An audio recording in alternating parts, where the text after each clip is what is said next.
Okay, we want to talk about the Vizrt fonts in the classic mode. So if you're in Vizrt 5 and you are using the classic render mode, then you'll want to use this version of the classic fonts. And to do that, what you'll need is some fonts. So first, you'll need to import some fonts. And to do that, you just go to your Import tab, and you can navigate through your folder structure here on this drop down on the left-hand column. So I'm going to navigate to Windows, Fonts, and here on the right-hand side I have some fonts. Make sure your drop down here is selected to fonts. If it's on images, geometries, or scenes, or anything else, these fonts won't show up. So you go into your fonts. Now you have a list of fonts. We can select any font we want. So we just select the font and drag it left, and here it tells you that it's importing, and then it creates the icon for it. We can go back into our default view here, and we can start working with these fonts. So I have a folder set up here, obviously, that we imported it here. It has a couple of different fonts that it shows you. So the way that this works is that you can drag it right up into the scene tree, and there it shows you the font within the scene editor window.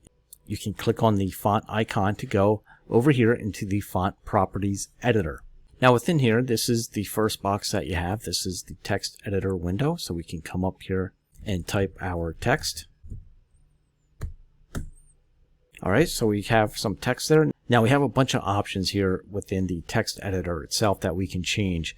And number one, we have this characters box. So if we needed special characters for our font, we could choose one of these. We have different drop downs here that we could use, and the way that it works is that you just have a particular icon that you need, and you can drag that right up into the text box there, or text editor window, and you can see that it previews it right within the scene editor window here. So next, the basic tab here, we have a drop down that we can choose additional parameters here. So we are working with this main font, and if we click on this drop down, it gives us the option to use blur 1, blur 2, blur 3, blur 4, or outline 1 through 4. When we import fonts in the classic mode within Vizrt, it also creates 4 variations of each, an outline and a blur. So we could choose each one of these. Within the asset view window, those blurs and outlines may be hidden. So if you right click within any of your fonts within the F tab here, you can show blur fonts or show outline fonts here. So if we show blur fonts, they're going to show up now within the asset view F tab. So we're going to change this back to the original font.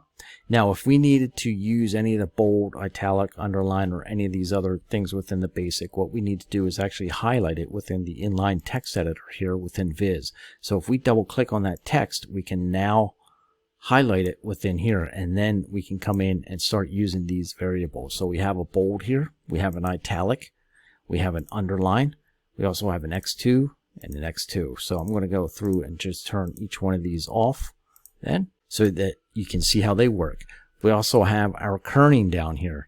And for this kerning to work, we would need the inline text editor highlighted. We have word spacing here that we could spread the words out if you have multiple words within your text. We also have a leading here, which will close the line distance or between the two lines of text that we have. And we also have a tracking, which increases or decreases the space between each letter. Now, since we still have it highlighted, we have an underline section down here, which means our underline up in the basic section needs to be highlighted. So once we have the underline on, we can then come down here and change our width and position of this underline. And if we want to turn it off, we'll just take that underline off within the basic. So there are 2 ways to color it within Vizrt. One way being that you could use a classic material. If we go into our asset view into the M tab and navigate to a folder where we have a material, we could slide that up onto our container and colorize it that way. However, within the text editor itself, we have the ability to change the color as well, and we can turn the color button on there, and we come into our color picker here and choose whichever color we want. And again, we have the usual color picker, our HSV value, our RGB, our hex, and our ability to use the picker to pick a certain color within the interface. There's also a button here for lighted, which means that it will take into account the classic lights within the scene that you have set up as well. Now below that, we have the type. we have a geometry, texture, path, and razor. If you need geometry or need to make this a 3D or extruded font, you want to use geometry. If you're using 2D text and you're worried about performance, you could change it to texture. There's also a quality, which is set to normal by default. We could change that to high and it will increase the quality of the text a bit. Again, there's a detail if you're familiar with this in Vizrt T3. It's on auto by default. Number 1 is pretty good. Number 6 lowers the detail a bit. So if you're, again, concerned about optimizing your scene, that's why you would use the detail. Now we also have the orientation tab here. We have horizontal orientation. We can align left, center, or right. There's a vertical orientation as well. Within Vizrt T5, we now have an active text box that we can turn on. So we can turn that active text box, and we have our bounding box on, so you can see that we got these additional lines or bounding box here. So this is kind of like a word wrap, and it gives us the option to wrap on any word or on any. And then here we have our width and our height of that text box. So if we change this to Word, we can come into our text editor and start typing on this one line, and it will automatically wrap the words. So you can see how the text box and once it reached the edge of that line, it will wrap for you. Now below the wrapping, we have a shadow option, so we can turn a shadow on and off right within the text box here. So the shadow selection is active. It's either on or off. And once we turn it on, we again have a little drop down here that we can choose. We have our blurred fonts that we can choose. So if I want to choose my blur font 4, I can do that. We also have a direction and distance. Let's change the color here so that we'll see that shadow a little bit better. And again, here is the distance and direction so that we can change that. A Z offset as well, how far back in Z space. There's also an alpha of that shadow that you can adjust from 0 to 100. And then you also have an option for the shadow type. Again, a geometry, a texture, a path, and a razor.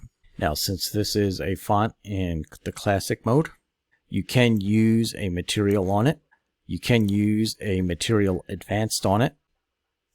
However, you would not be able to use a material definition on it because we are in the classic render mode. Lastly, while working with fonts within the render mode, you can right click within the container here and you can split this container. And now what that does is actually splits this whole word into individual containers. So if you did need to color an individual container with a particular font or add a particular plugin to a letter, you could do it that way as well.